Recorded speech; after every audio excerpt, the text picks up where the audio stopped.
After a month's break, the federal government's ministerial briefing, organized by the Ministry of Information and National Orientation, resumes. And this time, in its sixth edition, is the turn of the Minister of Power, Mr. Adelabu. The Minister of Information and National Orientation lifts the curtain on the day's proceedings, reaffirming the federal government's commitment to modernize Nigeria's media and broadcasting landscape.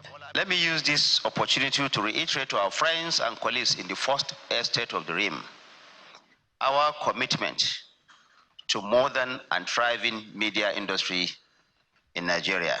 I met with the executives of United Nations Educational, Scientific and Cultural Organization, UNESCO, to further fine-tune the imminent takeoff of the first of its kind Media and Information Literacy Institute that Nigeria will be hosting here in Abuja.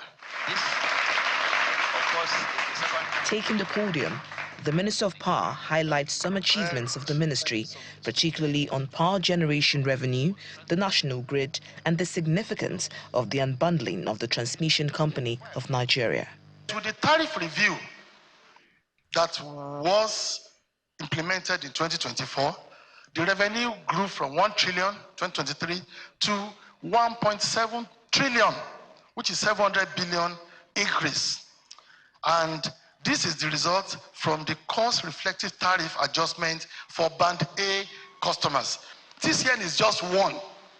So now we have separated it.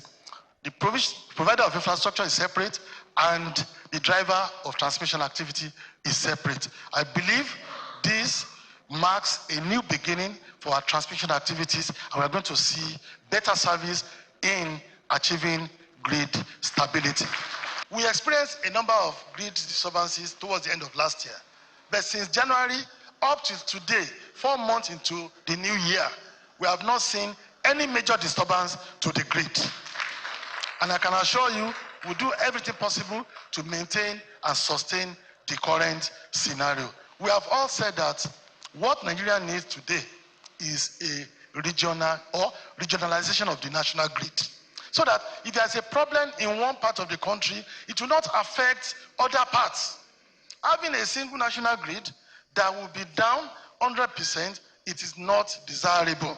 He also touched on issues concerning rising energy costs, unpaid subsidies, recent tariff adjustments, and plans to settle debts owed Gencos before the end of the year.